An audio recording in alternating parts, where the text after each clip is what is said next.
அனைத்திந்திய அண்ணா திராவிட முன்னேற்றக் கழகத்தின் அவைத்தலைவர் தமிழ்மகன் உசேன் தலைமையில் இன்று நடைபெறக்கூடிய அதிமுகவின் பொதுக்குழு கூட்டத்தில் எடப்பாடி பழனிசாமி அவர்களை எதிர்த்து தற்பொழுது அதிமுகவின் தொண்டர்கள் போர்க்கொடிகளை தொடுத்துள்ளனர். ஏற்கனவே அதிமுகவில் பல பிரச்சனைகள் எடப்பாடி பழனிசாமி அவர்களால் வந்து கொண்டுதான் இருக்கிறது. குறிப்பாக மதுரையில் நடந்த அதிமுகவின் பொதுக்குழு கூட்டத்தில் உணவுகள் சரியில்லாத காரணத்தினாலும் கெட்டுப்போன உணவுகளை வழங்கியதன் மூலமாக அங்குள்ள மக்கள் எடப்பாடி பழனிசாமி அவர்களை கடுமையான விமர்சனமும் செய்தார்கள். மேலும் எடப்பாடி பழனிசாமி அவர்களின் பொதுச்செயலாளர் பதவியையும் பறிக்க கலவரமும் ஏற்பட்டது. இந்த நிலையில்தான் தற்பொழுது எடப்பாடி பழனிசாமி அவர்களுக்கு இன்று பொதுக்கூட்டத்தில் 23 தீர்மானங்கள் நிறைவேற்றப்பட்டன.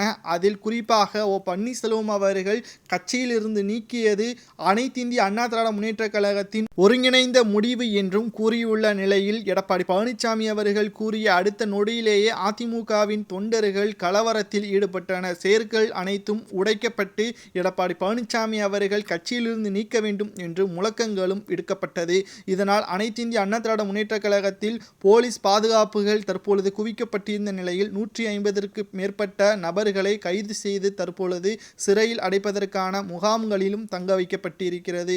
இதனை அறிந்த பொதுச்செயலாளர் எடப்பாடி பழனிசாமி அவர்களின் ஆதரவாளர் ஜெயக்குமார் அவர்கள் பன்னீர்செல்வம் அவர்களின் தூண்டுதலின் பெயரில்தான் தற்பொழுது கலவரத்தை தூண்டும் விதமாக இவர்களின் செயல்பாடுகள் இருக்கிறது என்றும் கடுமையான குற்றச்சாட்டுகளை முன்வைத்திருக்கிறார். அனைத்து இந்திய அண்ணா திராவிட முன்னேற்ற கழகத்தின் முன்னாள் அமைச்சராக இருந்த ஜெயக்குமார் அவர்கள் தற்பொழுது போலீஸ் பாதுகாப்புடன் அதிமுகவின் பொதுக்குழு நடைபெற்று வருகிறது. இன்று மாலைக்குள் சீராக நடைபெறுமா அல்லது பாதியிலேயே அதிமுகவின் பொதுக்குழு நிறுத்தப்படுமா என்பது கேள்விக்குறியாகத்தான் அமைந்திருக்கிறது.